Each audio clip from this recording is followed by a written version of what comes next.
You got some cowgirl in you, huh? Jolie. You know, I'm a pro. I just need to get back in the saddle and back to work. Do you want to be a winner? Or do you want to be left behind? I am not your diversity doll on some pamphlet. You just gotta ask yourself, are your dreams worth the cost of your soul?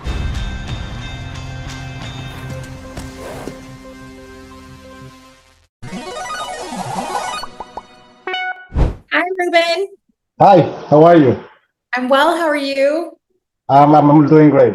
I've been thinking about the show, and for me, watching at least the first 4 episodes, it's a show about changes, how resistant we are to changes. It took me to different moments in my life when there was the only option was to change something, and I wonder how this inspiration of having the forcing to change, even resistant, come to your idea to create a whole show about it. That's a wonderful question. Thank you, Ruben. When I think about this sort of young adult space, a lot of what I see and experience, and having been a young adult myself once upon a time, is that life is ever changing and you're resistant to it because you're just sort of like, I just got used to this portion of life. How the audacity to move on. But it's with change is growth, right? And growth is uncomfortable and it's hard and it's messy and it's loving. And so for me, it was important to highlight that Black and brown people can experience the myriad of emotions that encompass change and growth.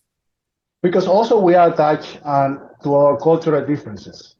And cultural differences, I'm telling you because I'm immigrant. So I come from the Dominican Republic.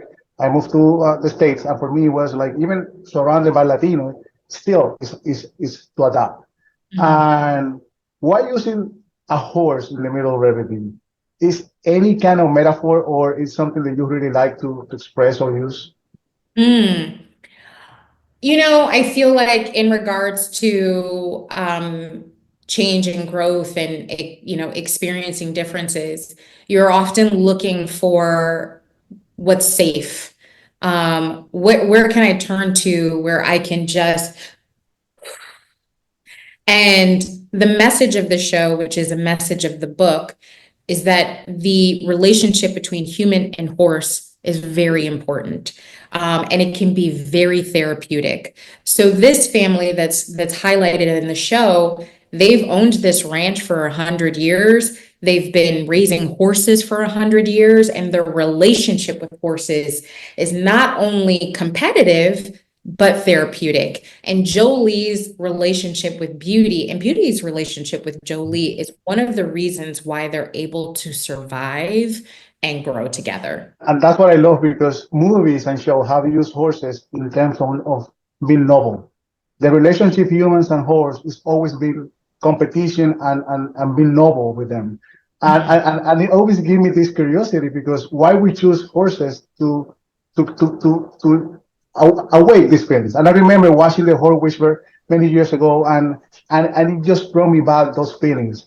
And in the processing of casting, how was that conversation with your producer, and what do you want? And what was the idea to hire actors, and the energy that you wanted to bring to the show? Absolutely. Well, I knew that I needed someone to be able to embody Jolie with a level of grace, right? Because when we first meet her, she's a little bit grating. She comes from privilege, and the way that she is reacting to things that are happening to her is authentic, but you're a little hard pressed to root for someone who's complaining about wealth. That being said, it was purposeful to allow Jolie to feel her authentic feelings. But I needed someone to play her with a level of thoughtfulness, kindness, no judgment.